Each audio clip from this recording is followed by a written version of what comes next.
live 5 or 6 Skyview Network, sponsored by Terry Lambert Hyundai.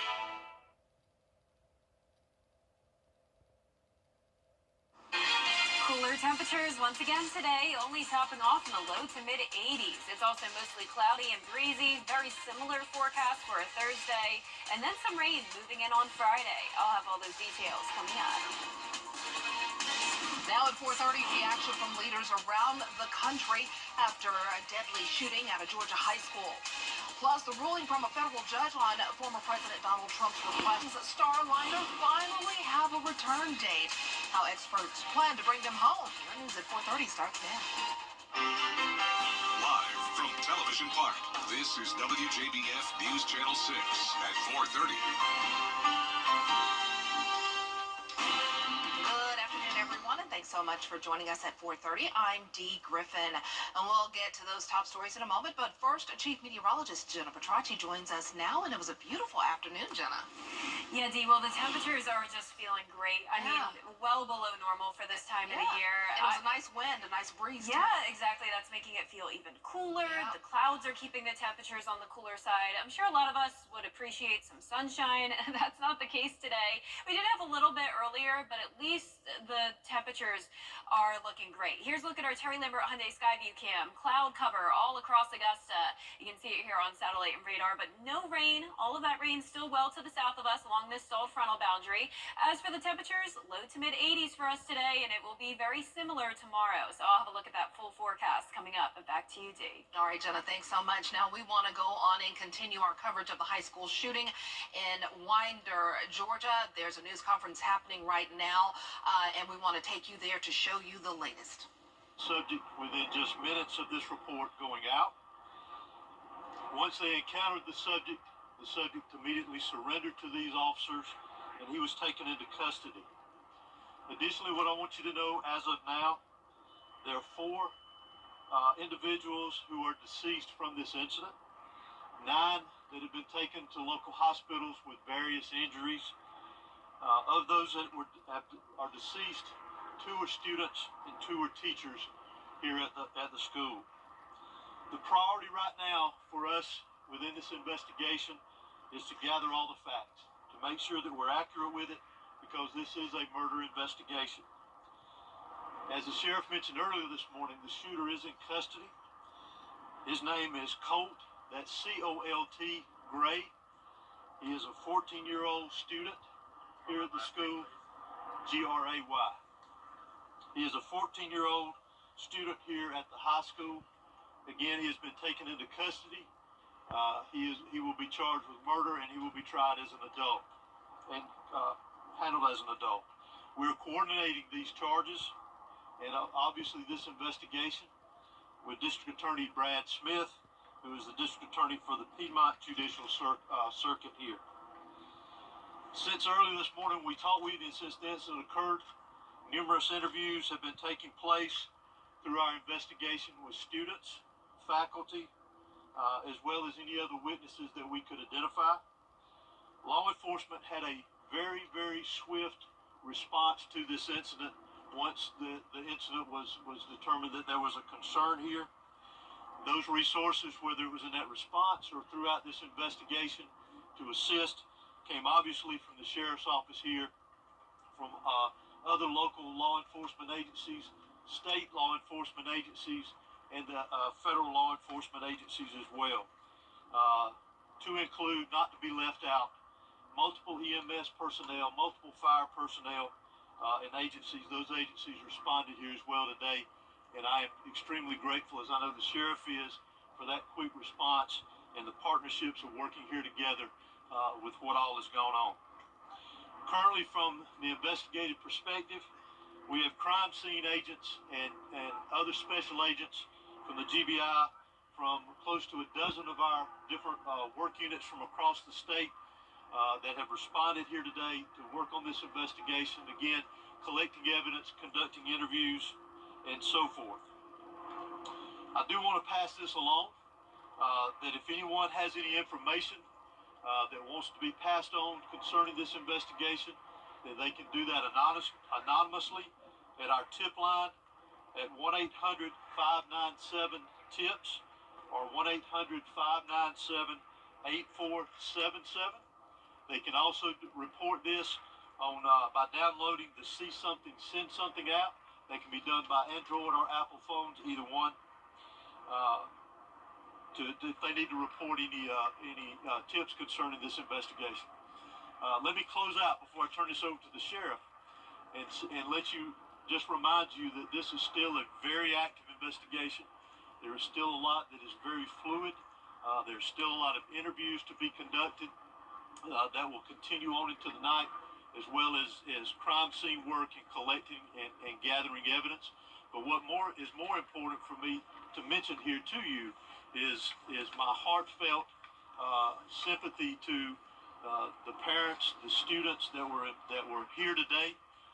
Regardless of where they were in the school, this has got a great impact on them as well as on this community.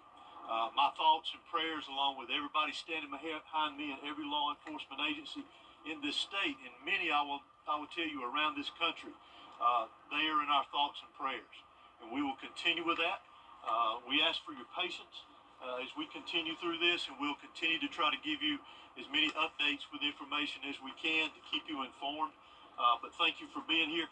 I'm now going to turn it over to Bexar County Sheriff Judge Smith. Thank you. H-O-S-E-Y. Good afternoon. I'm Sheriff Judge Smith of the Bexar County Sheriff's Office. I never imagined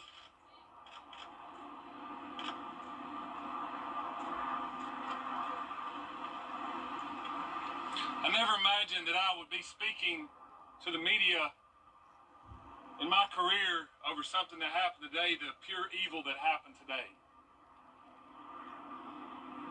I cannot thank the people behind me for the support they give me today, to give this office and give this staff. This hits home for me. I was born and raised here. I went to school in this school system. My kids go to this school system. I'm proud of this school system. My heart hurts for these kids. My heart hurts for our community. But I want to make it very clear that hate will not prevail in this county. I want that to be very clear and known. Love will prevail over what happened today. I assure you of that. It is very early as to what happened. Governor Kemp reached out to me and has provided me every single resource that he has to make sure justice prevails. I don't know why it happened.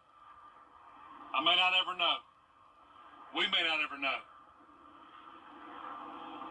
But I ask that you and our community lift up our schools, lift up our public safety, and that, again,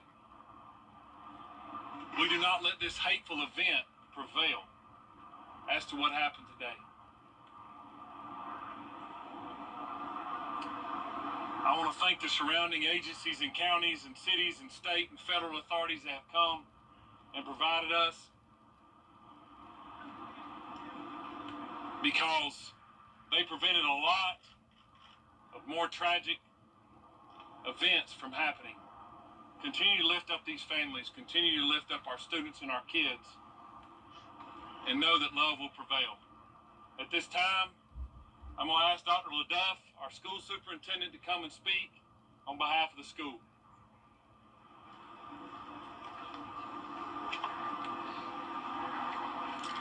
Good afternoon, I'm Dallas LaDuff. I'm the superintendent of Bexar County School System. I want to thank the Bexar County Sheriff's Office and all of our law enforcement partners for their swift response today, along with that of our staff. I'd also like to thank our community for their response and patience as we work to reunify the students with their families here today and secure the rest of our school campuses.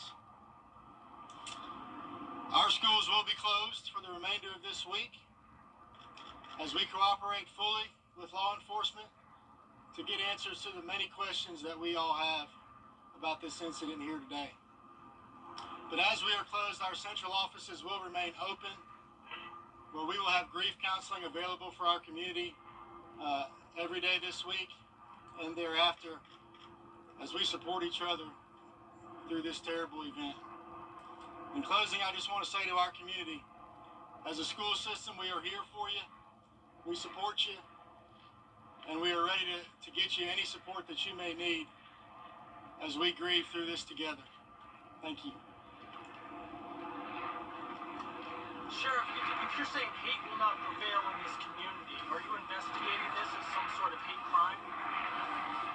Well, shortly, if someone decides to take a firearm into a school where kids are given an education or entitled to an education and want to harm others, to me it's hateful. Sheriff, can you talk about the initial interaction between whoever was able to stop the shooter? Can you describe that to us? How did it go down? What exactly happened was? Obviously, the shooter was armed, and our school resource officer engaged him. And the shooter quickly realized that if he did not give up, that it would end with an OIS, an officer-involved shooting. He gave up, got on the ground, and the deputy took him into custody. Sheriff, any idea how the weapon got inside the school? Was there any warning that this was going to happen? Not that I'm aware of. Again, very early, and we're still looking into that, whether or not, or how he obtained it and how he got it into school. Sheriff, have you been in touch at all with his parents or his family to learn more about what led up to these moments? We have. Any information you can share? No. What kind of weapon was It seems like you have a large Hispanic population. Have you been able to communicate with the people in their language to make sure that everybody knows what's happening? Yes, sir, I have. The school and our office has people that speak in Spanish, and they have spoke to those folks as well. Yes. How is video surveillance helping you, Sheriff? Sorry. Okay, there you have it, a news conference from Winder, Georgia, where there has been a school shooting today at Appalachia High School. The suspect, they released his name, Colt Gray, a 14-year-old at the school. 4 people are dead, 9 injured, and we will continue to follow that as they release more information. We also know that Shepherd Community Blood Center here in the CSRA is providing blood products to help those injured from today's shooting. Blood and platelet products are on the way to Grady Memorial Hospital in Atlanta, as well as Athens Regional Medical Center, where victims were taken for treatment. Eligible donors are encouraged to help by donating blood immediately so that more units can be sent if needed. So we will continue to stay on top of the story and cover it from Widener and bring you as much information as possible, so stay tuned. In the meantime, in New York, a federal judge rejects former President Donald Trump. Of DirecTV subscribers affected by the blackout of Disney-owned stations can get a $20 credit. Customers can fill out a form on DirecTV's website to apply. The company says the credit will show up on subscribers' accounts in up to 2 billing cycles. The blackout is due to a contract dispute between the two companies, and it affects ABC, Disney, and ESPN stations. Today, NASA says its timeline is a go for Friday evening. They say around 6 p.m. the capsule will decouple from the International Space Station using autonomous controls and help from Earth. The craft will aim to touch down in White Sands, New Mexico, about 6 hours later. Our normal expedition durations are 6 months long, but we have had a number of flights with astronauts who stayed on board with us for 12 months at a time. So this 8-month stay is very much within our normal operational experience base. And we are talking about the Starliner, that's what it's called here. The 2 astronauts who went up in on the Starliner back in June will stay on board until February. That's when they'll hitch a ride back to Earth on a SpaceX craft. So they're all coming home, y'all. We'll be right back. Safe Homes of Augusta, helping Georgia recognize the hidden crime in domestic violence. Children First on WJBF News Channel 6 is sponsored by Bridgestone, solutions for your journey.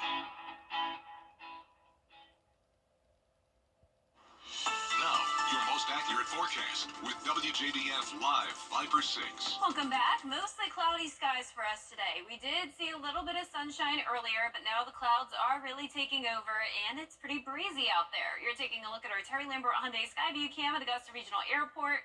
Only 84 degrees today, feeling like 86.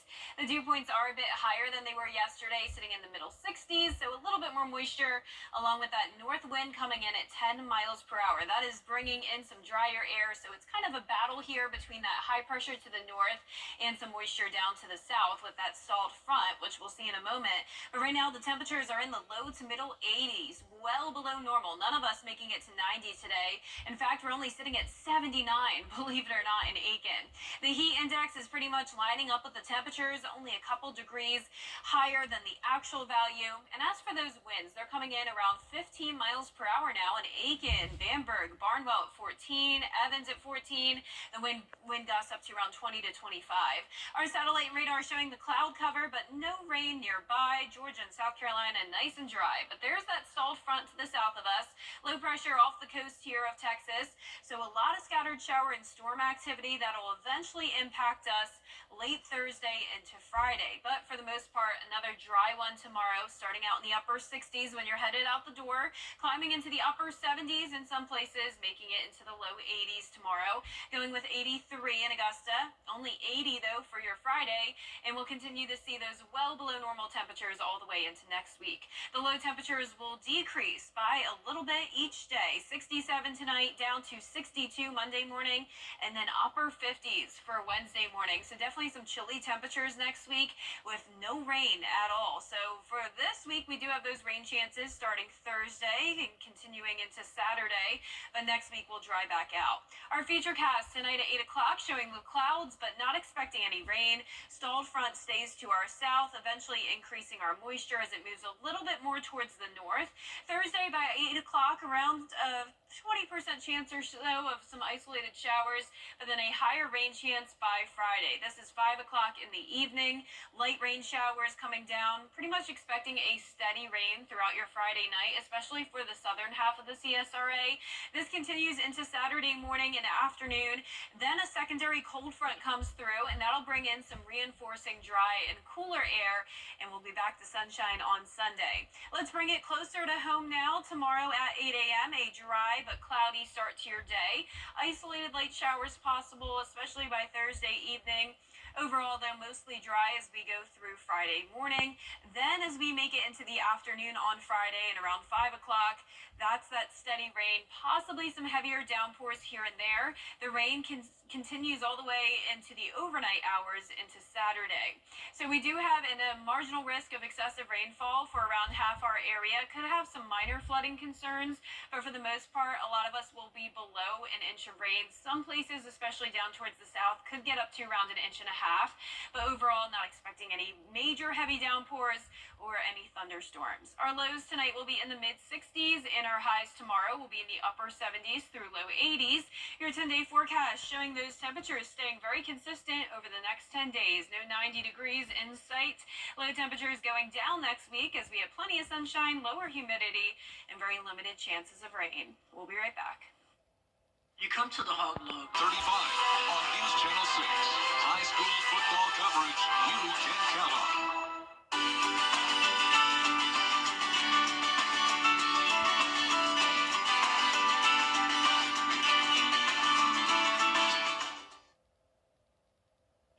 That's our time for now. Coming up on News Channel 6 at 5, continued coverage of the deadly high school shooting in Winder, Georgia, plus more top stories. Weather headlines on WJBF News Channel 6. Brought to you by Hickson Roofing. If your roof needs fixing, call Mr. Hickson.